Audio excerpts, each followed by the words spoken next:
2024 election టీంను సిద్ధం చేశారు AP CM YS Jagan. సుదీర్ఘ కసరత్తు తర్వాత ఫైనల్ లిస్టును సిద్ధం చేశారు. 175 స్థానాలకు ఒకేసారి అభ్యర్థులను ప్రకటించేందుకు ప్లాన్ చేస్తున్న సీఎం జగన్ 60 నుంచి 65 చోట్ల మార్పులు చేర్పులు చేశారు. రేపు లేదా ఎల్లుండి ప్రకటన చేసే అవకాశం ఉంది.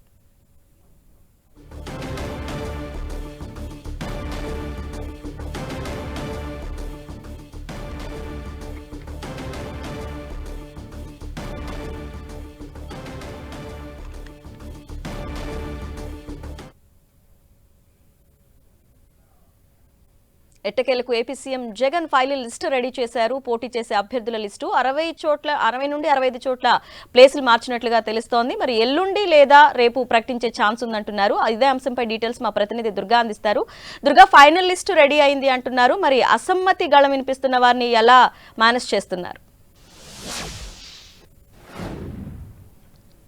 అరుణ, చాలా కీలకమైనటువంటి నిర్ణయం అని చెప్పాలి. ఎందుకంటే సీఎం జగన్ గతంలో ఏ రాజకీయ పార్టీ తీసుకున్నటువంటి నిర్ణయం తీసుకున్నారు. మొత్తం అభ్యర్థులకు సంబంధించినటువంటి మార్పులు కసరత్తు అంతా కూడా పూర్తయింది. 60 నుంచి 70 స్థానాల వరకు కూడా మార్పులు చేసే అవకాశం ఉన్నట్టుగా తెలుస్తుంది. దానికి సంబంధించి సుదీర్ఘంగా కసరత్తు చేసినటువంటి సీఎం జగన్ లిస్ట్ అంతా కూడా సిద్ధం చేశారు. అయితే ఈసారి ఎలక్షన్ కి సంబంధించినటువంటి టీంను సిద్ధం చేసినటువంటి సీఎం జగన్ ఎవరినైతే సబ్లింగ్ చేయాలో సబ్లింగ్ చేయడంతో పాటు ఎంపీలను కొంతమంది ఎమ్మెల్యేలు గాను అలాగే ఎమ్మెల్యేలను కొంతమంది ఎంపీలు గాను పంపించే దానికి సంబంధించి ఆల్రెడీ నిర్ణయం కూడా తీసుకున్నారు.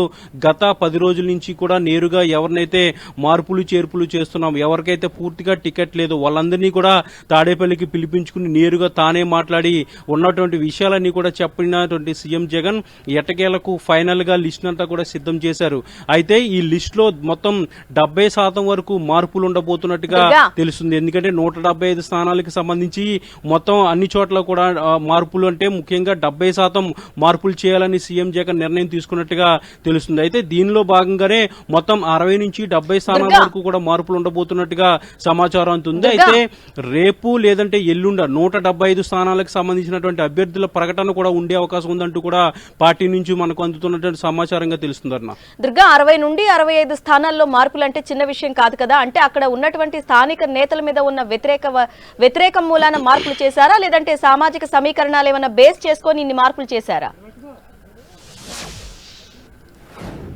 అంటే చాలా అంశాలన్నీ కూడా పరిగణలోకి తీసుకుని ముఖ్యంగా సామాజిక సమీకరణాలు పరిగణలోకి తీసుకోవడం, అలాగే ప్రస్తుతం సిట్టింగ్ ఉన్నటువంటి ఎమ్మెల్యేకి సంబంధించినటువంటి పనితీరు ఆధారంగా పనితీరును అందులో పరిగణలోకి తీసుకోవడం, దాంతోపాటు ప్రజాభిప్రాయం ఏ విధమైనటువంటి ఎమ్మెల్యే పనితీరు కనబరిచారు, ప్రజలు ఎంత మేరకు అతన్ని కోరుకుంటున్నారు అంశానికి సంబంధించి పూర్తిగా ఈ సప్లింగ్ అనేది చేయడం జరిగింది. దీంతో పాటు సామాజిక సమీకరణాలు చాలా బలంగా వర్కౌట్ అయ్యాయని చెప్పాలి. ఎందుకంటే పూర్తిగా కసరత్తు చేసినటువంటి సీఎం జగన్ బీసీలకు, ఎస్సీలకు, ఎస్టీ మైనార్టీలకు ఎక్కువగా అవకాశాలు అయితే ఇచ్చారు. ఈసారి జనరల్ కి సంబంధించినటువంటి చాలా మందికి అవకాశాలు తగ్గినటువంటి పరిస్థితి. ముఖ్యంగా ఏ సామాజిక వర్గానికి సంబంధించినటువంటి ఓట్లు గాని ఆ ప్రజలు గాని అక్కడ ఉన్నటువంటి పరిస్థితులు ఏ విధంగా ఉన్నాయో దానికి సంబంధించే అభ్యర్థులు మార్చినటువంటి పరిస్థితి. చాలా వరకు కూడా ప్రస్తుతం సిట్టింగ్ ఉన్నటువంటి ఎమ్మెల్యేలు ఎవరైతే ఉంటారో వాళ్ళు కాకుండా అక్కడ సామాజిక వర్గానికి బలం ఉన్నటువంటి నేతలు ఎవరైతే ఉన్నారో వాళ్ళకి అవకాశాలు ఇచ్చారు. తద్వారా మొత్తం 30 మంది కొత్త అభ్యర్థులు ఈసారి ఎమ్మెల్యేగా పోటీ చేయబోతున్నారు. ప్రస్తుతం ఉన్నటువంటి ఎమ్మెల్యేలలో మొత్తం 30 మంది 20 నుంచి 30 మంది వరకు కూడా ఎంపీలుగా వెళ్లబోతున్నారు.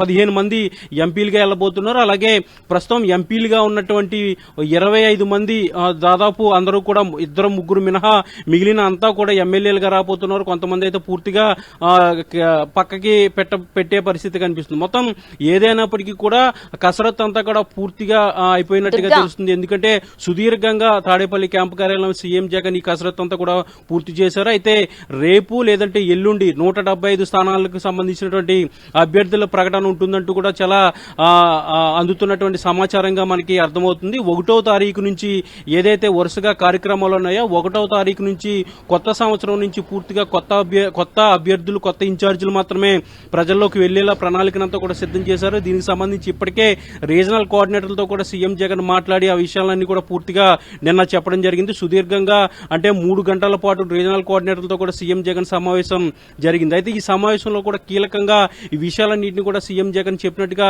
సమాచారం ఉంది. ఏదైనప్పటికీ కూడా భారీ మార్పులు అయితే సీఎం జగన్ చేయబోతున్నారు. మొత్తం 60 నుంచి 70 స్థానాల్లో మార్పులు ఉండబోతున్నట్టుగా సమాచారం అవుతుంది. దానికి సంబంధించినటువంటి లిస్ట్ అంతా కూడా ఖరారు అయిపోయింది. రేపు లేదంటే ఎల్లుండి దీనికి సంబంధించినటువంటి ప్రకటన అయితే ఉండబోతుంది అన్న. దుర్గా, ఇప్పుడు 60 నుంచి 70 స్థానాల్లో మార్పులు అంటే ఆల్రెడీ అక్కడ టికెట్ ఆశించిన వాళ్ళు ఉంటారు కదా, కొంతమందికి నిరాకరించిన నేతలు కూడా ఉన్నారు. సో వాళ్ళల్లో ఇప్పటి వరకు కొంతమందితో మాట్లాడడం జరిగింది. సో అలా మాట్లాడే వాళ్ళల్లో ఇంకా ఎవరైనా పెండింగ్ లో ఉన్నారా, లేకపోతే అందరితో మాట్లాడేశారా?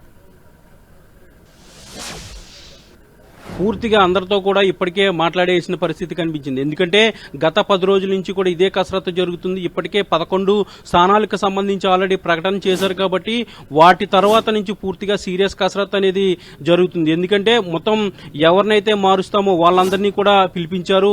ఒక చోట నుంచి ఇంకొక నియోజకవర్గం, ముఖ్యంగా మంత్రులు కొంతమంది ఒక నియోజకవర్గంలో ప్రస్తుతం ప్రాతినిధ్యం వహిస్తుంటే వేరొక నియోజకవర్గానికి వాళ్ళు పంపించే పరిస్థితి ఉంది. వాళ్ళందరినీ కూడా తాడేపల్లికి పిలిపించారు. వాళ్ళతో సీఎం జగన్ నేరుగా మాట్లాడారు. ఉన్నటువంటి పరిస్థితులన్నీ కూడా వివరించారు. ఎందుకు వేరే స్థానానికి పంపించాల్సి వస్తుందనే విషయాన్ని పూర్తిగా వివరించిన తర్వాత వాళ్ళందరినీ కూడా ఒప్పించినటువంటి పరిస్థితి. ఇక పూర్తిగా టికెట్ లేని వాళ్ళు దగ్గరగా 20 నుంచి 25 మంది సిట్టింగ్ ఎమ్మెల్యేలకు పూర్తిగా టికెట్ ఉండే అవకాశాలు అయితే చాలా స్పష్టంగా కనిపించట్లేదు. ఎందుకంటే ఇప్పుడున్నటువంటి పరిస్థితి, ఇప్పటికే గతంలో ప్రకటించినటువంటి 11 లిస్టులో 4 సిట్టింగ్ ఎమ్మెల్యేలకు పూర్తిగా టికెట్ అనేది నిరాకరించారు. తర్వాత ఇప్పుడు రేపు కానీ ఎల్లుండి చెప్పబోయే దాంట్లో మిగిలినటువంటి వాళ్ళంతా కూడా సిట్టింగ్ ఎమ్మెల్యేలు ఉండబోతున్నారు. ఎవరికైతే పూర్తిగా టికెట్ లేదో వాళ్ళందరికీ ఆల్రెడీ సీఎంఏ జగన్ నేరుగా వాళ్ళందరికీ చెప్పడం జరిగింది. ఎందుకు టికెట్ ఇవ్వలేకపోతున్నాం, పార్టీలో మంచి స్థానం కలుగుతుంది, ప్రభుత్వం వచ్చిన తర్వాత మరిన్ని మంచి పదవులు ఇస్తాయి, పార్టీలోనూ అలాగే ప్రభుత్వంలోని ఎమ్మెల్యే ఒకటే కాదు మిగిలినటువంటి అవకాశాలన్నీ కూడా వస్తాయి, మంచి స్థానం కల్పిస్తానంటూ కూడా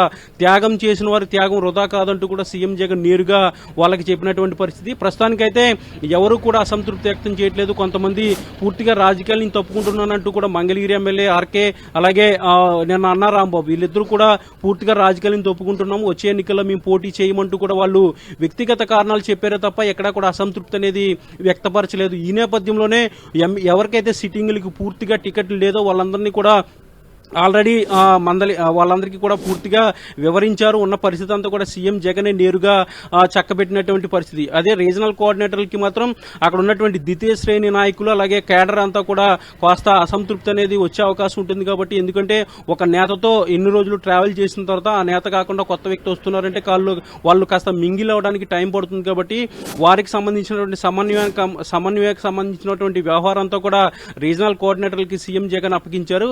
అయితే పార్టీలో ఇంత భారీ స్థాయిలో మార్పులు చేసినప్పటికీ కూడా ఎక్కడా కూడా ఎలాంటి అసంతృప్తి రాకుండా ముందు నుంచి జాగ్రత్తలు అనేవి తీసుకున్నారు. అయితే అక్కడక్కడ కార్యకర్తల ఆందోళన నిరసనలు తెలియజేసినప్పటికీ కూడా వాటన్నింటినీ కూడా సరిచేసి వాటన్నింటినీ కూల్ చేసే పరిస్థితి అయితే రీజనల్ కోఆర్డినేటర్లకు అప్పగించారు.